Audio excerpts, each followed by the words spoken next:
Immediately contesting the center establishes a dynamic battleground for piece development and future pawn breaks. Instantly claiming a central square, this knight develops actively, challenging white's control and preparing for potential pawn breaks. Establishing central control and opening lines for piece development, this immediately challenges black's flexible response. Solidifying the center and preparing for a fianchetto, this pawn advance elegantly prepares for queen's pawn development. Solidifying central control while preparing for castling, this knight jump strategically surveys potential pawn breaks. Embracing the queen's Indian structure, this maneuver aims to fianchetto the dark-squared bishop, creating long-range pressure along the b8h2 diagonal and challenging white's central ambitions indirectly.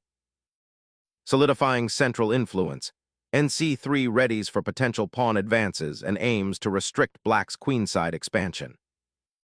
Developing the bishop to target the queenside offers a flexible, subtle pressure, aiming for piece harmony before committing to central action.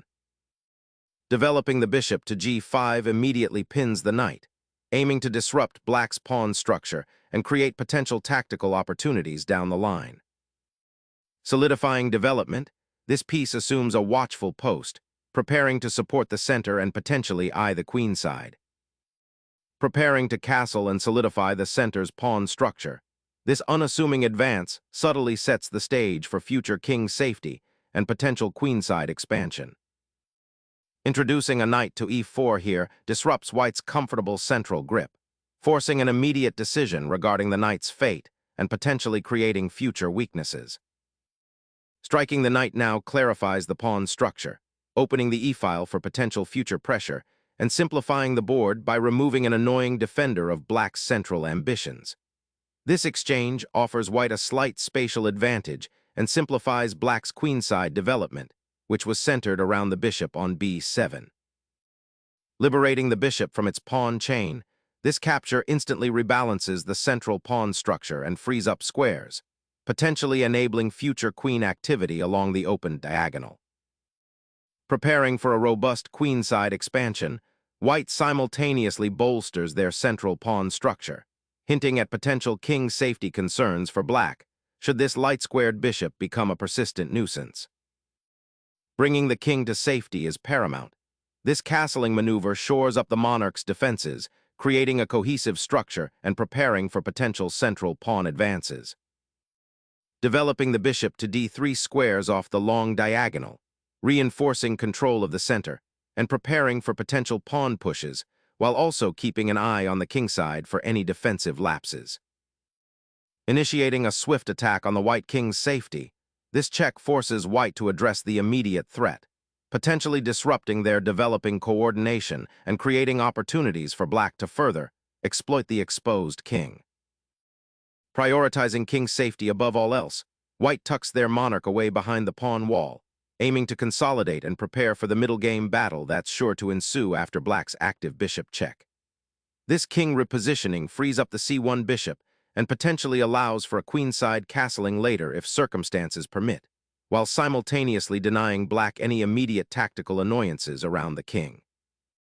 Sacrificing the bishop for the knight here opens the diagonal for the queen and disrupts white's pawn structure, creating dynamic counterplay while white's king remains awkwardly placed. Reclaiming the queen to the center immediately addresses the pawn weakness on d3, stabilizing white's queenside and preparing for potential kingside operations, while simultaneously preparing to develop the remaining pieces. The bishop, having completed its repositioning dance after the queen's intervention, now seeks a more active square, eyeing the weak dark squares on the kingside. Unleashing a pawn on the kingside, white aims to disrupt black's harmonious development and potentially initiate a kingside assault. This aggressive pawn push sacrifices immediate material balance for promising attacking prospects, challenging the passive placement of black's bishop on the queen's flank and threatening to gain significant queenside space. Unleashing a pawn to the 5th rank dramatically alters the pawn structure, immediately creating a more confined space for black's pieces and hinting at potential weaknesses around the king's defenses. The king's journey to e2, while seemingly a retreat from the immediate threats, initiates a fascinating strategic repositioning, aiming to shelter the monarch behind a more solid pawn shield while simultaneously clearing the path for potential pawn advances on the kingside. This maneuver could herald a future kingside pawn storm, a common response to black's aggressive pawn structure and slightly exposed bishop on b7. White is prioritizing king safety and setting up a long-term plan, accepting a slight delay in active piece development for structural soundness. It's a move that emphasizes prophylactic thinking and a patient approach, recognizing that the current position offers white no immediate tactical advantage, and thus necessitates a buildup of defensive and offensive potential. The queen, now on d3, eyes the central squares and supports any upcoming pawn pushes, while the knight on c3 stands ready to join the fray or defend crucial squares.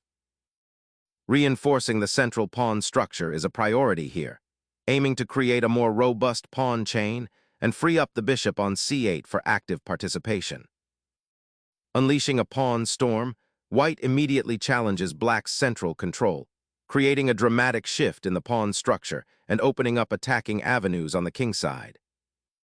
Initiating a central pawn storm with g4 requires immediate counterplay, and nd7 strategically prepares to challenge the encroaching white pawns. Preparing to cascade pawns down the g-file while simultaneously reinforcing the d3 bishop's diagonal opens up a potent attacking avenue, potentially pinning black's forces against their own king. Sacrificing the pawn to open lines and activate pieces. This bold pawn push aims to shatter white's central pawn structure, creating immediate diagonal threats against the king and potentially liberating black's dark-squared bishop. Observe how this pawn capture, while seemingly giving up material, is designed to disrupt white's carefully constructed queenside and force them into defensive maneuvers, potentially exposing weaknesses that were previously well guarded. The immediate consequence is a significant shift in the piece dynamics, promising a more open and tactical struggle from this point onward. Opening the g-file creates immediate pressure on black's queenside structure and opens attacking avenues for white's rook, aiming to exploit potential weaknesses around the castled king. The knight's retreat to f6 signals a reevaluation of the flank attack, aiming to shore up the kingside's defensive integrity rather than pressing the potentially premature central pawn push. A bold repositioning, the rook's journey to g5 signals an immediate challenge to black's central pawn structure and eyes the potential of the g-file, aiming to disrupt black's recently established defensive setup and perhaps prepare for a pawn storm or piece infiltration. Intensifying the pawn storm, 17.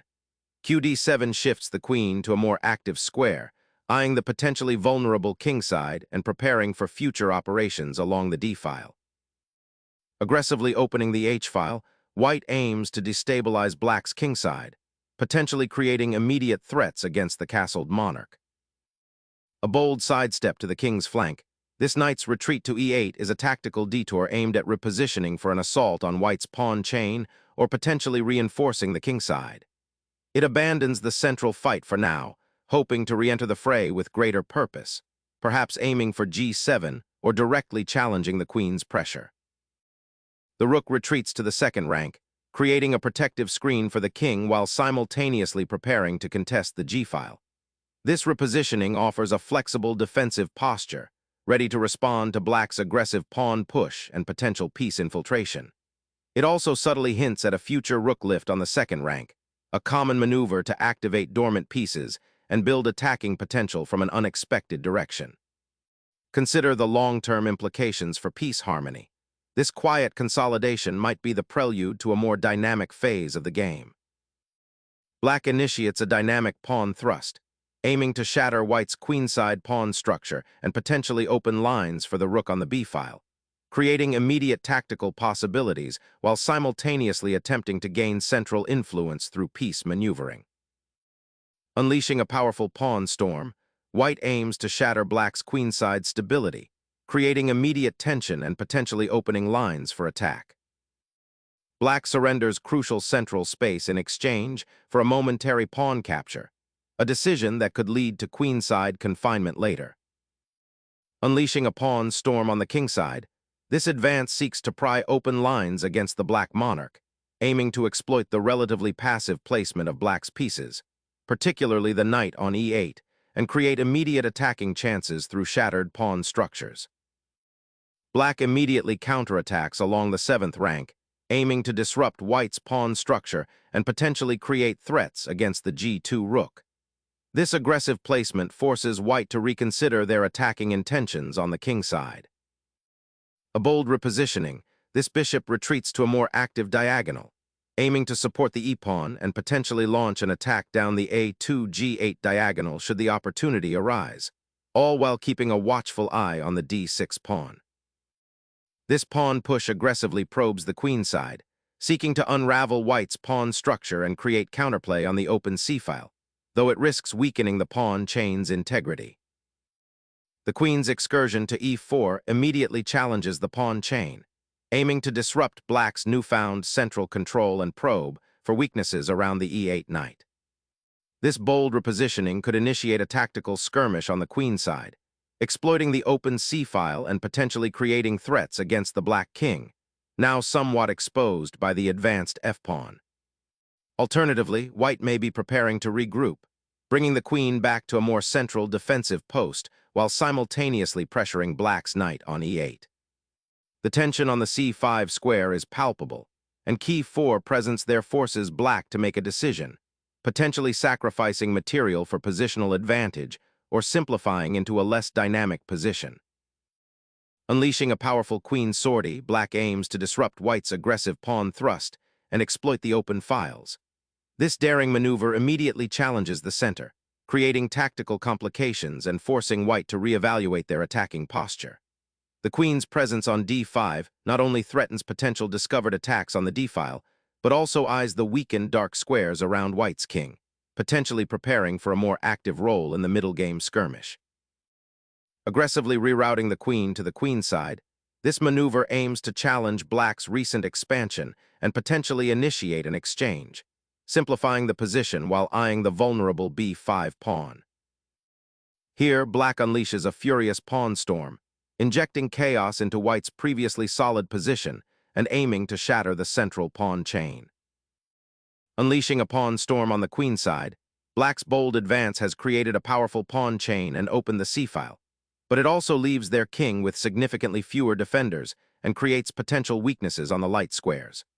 White's response, reinforcing the central pawn structure and preparing to contest the open c-file, subtly aims to exploit black's overextended queenside play by limiting their queenside activity and focusing on the exposed king. The pawn push boldly challenges white's central control, seeking to pry open the queenside and create counterplay by threatening to advance further, potentially disrupting white's pawn structure and creating weaknesses on the c5 square. Unleashing a tactical hurricane, this bold pawn thrust immediately confronts the formidable black structure, aiming to dismantle the central defenses and expose black's king to a torrent of new attacking lines. Unleashing a disruptive check, black aims to immediately shatter white's carefully constructed central pawn barrier and exploit the exposed king's precarious perch. Activating the king prematurely in the face of black's expanding queenside pressure, this maneuver exposes white's monarch to potential complications, sacrificing the initiative for uncertain king's safety and potentially allowing black to seize the initiative and create decisive threats. The black rook repositions, aiming to contest the g-file and potentially reinforce the weakened pawns on the queen side, while also keeping an eye on the potentially exposed white king. Unleashing the open h-file is a bold attempt to pry open black's defenses, but it comes at the cost of abandoning pawn structure and potentially exposing your own monarch to a swift counterattack. The knight on g7, previously a solid defender, now finds itself isolated and vulnerable. Consider the immediate tactical ramifications and whether the created pressure on the king side outweighs the positional concessions. Reigniting the knight's forward presence, nf6 reclaims central influence and prepares to disrupt white's newly established pawn barricade, forcing a reevaluation of the rook's aggressive positioning on the g-file. Unleashing a forceful bishop sacrifice, white aims to shatter black's defensive pawn shield and expose the vulnerable king. The rook, now liberated from its defensive post, aggressively occupies the now open file, initiating a direct assault on White's vulnerable monarch and aiming to exploit the weakened king's safety created by White's earlier pawn thrusts.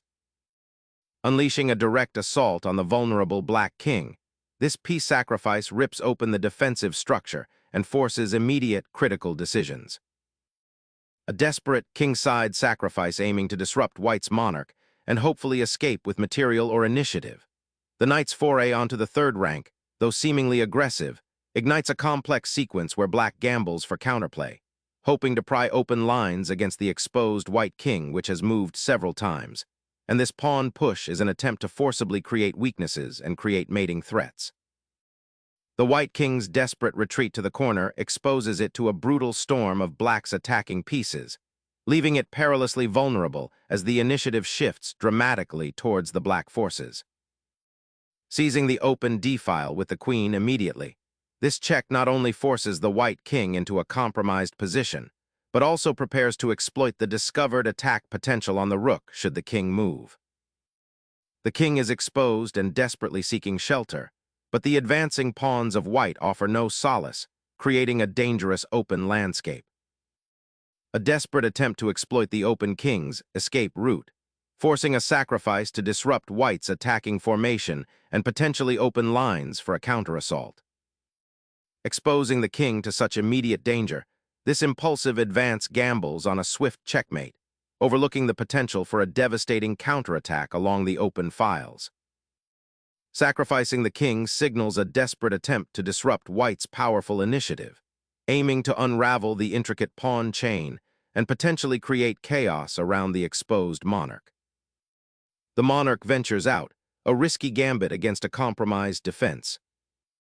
The Black queen's perpetual dance around the beleaguered White monarch injects a fresh burst of tactical energy, aiming to exploit the exposed king's precarious position and prevent any comfortable consolidation for White. The king's perilous journey across the board continues, a desperate sprint for safety amidst the storm of pieces. Sensing the king's exposure, Black seeks to exploit the discovered check, a desperate gambit to disrupt White's looming material advantage and potentially salvage something from this precarious position. The White monarch bravely advances, seeking a precarious shelter from the perpetual checks, but the king's journey into the heart of the enemy's territory has exposed it to considerable danger, and further defensive maneuvers will be paramount to survive this relentless onslaught. Unveiling the enemy monarch's vulnerabilities, this maneuver seeks to capitalize on the exposed king's predicament through a strategic repositioning of Black's queen to a more aggressive diagonal, aiming to disrupt White's defenses and create mating threats. Slamming the queen down to capture the rook offers a material advantage, but be wary of the looming discovered attack. The king's safety is paramount now. Revealing the monarch's exposure after a desperate gamble. The final act unfolds, transforming the battlefield into a stark endgame where the rook's sole purpose becomes hunting down the remaining pawns before the kings can reclaim any semblance of safety. Bringing the rook to the d-file now directly challenges White's exposed monarch and aims to create immediate counterplay. Reigniting the central battle, this pawn push aims to crack open the position and unleash the remaining pieces, seeking to exploit the exposed Black king in the ensuing skirmishes. The rook's journey to the kingside, a bold maneuver, now seeks to solidify the king's precarious position. Initiating a rook lift to challenge the recently opened c-file and prepare for potential infiltration of Black's back rank. Seizing the open file offers Black a chance to activate its rook, but it requires careful calculation to avoid a swift pawn advance from White that could threaten the king's safety. The rook's advance now aims to exploit the exposed Black king, threatening to sweep across the 7th rank and sever Black's defensive lines while simultaneously eyeing any remaining pawn weaknesses. Recovering material after a sacrifice is a good instinct, but this pawn grab significantly opens the king's path to disaster. The monarch ventures from its safe harbor, bravely venturing into a potentially exposed territory, seeking perhaps to disrupt Black's coordinated pieces or to support its own weakened pawn structure. A bold gambit to reignite the game, Pushing forward with the e-pawn now opens a path to challenge white's entrenched pieces and potentially liberate black's position from its cramped state. The pawn push forward aims to liberate the rook and potentially create a passed pawn, but it overlooks the immediate threat of the opponent's centralized rook on the open file, which now has free rein to disrupt white's position. A desperate check that trades off material, hoping to create chaos as the queens depart the board and a king remains exposed on the kingside. The white king, having been forced out of its safe haven, now scrambles further into the chaos, seeking any available respite from the relentless black onslaught.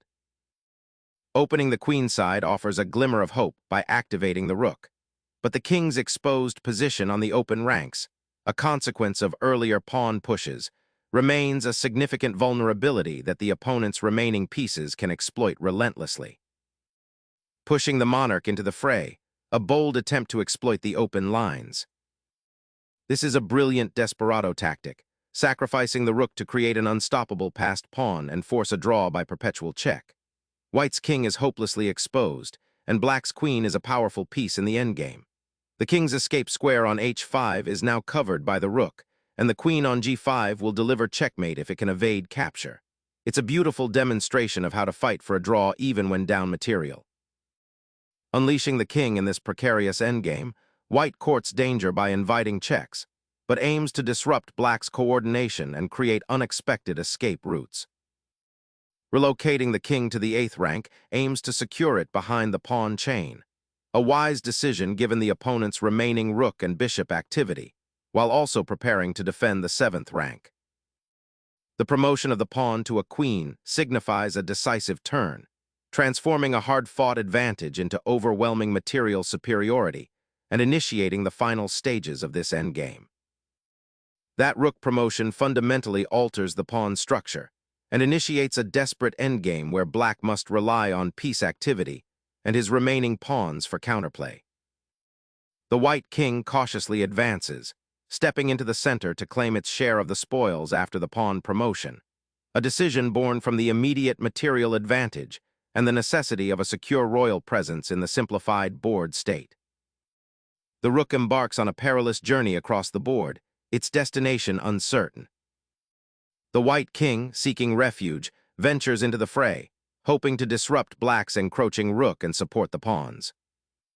Sacrificing the rook to force a pawn promotion, aiming to create new threats that the opponent's king cannot manage alone in the center.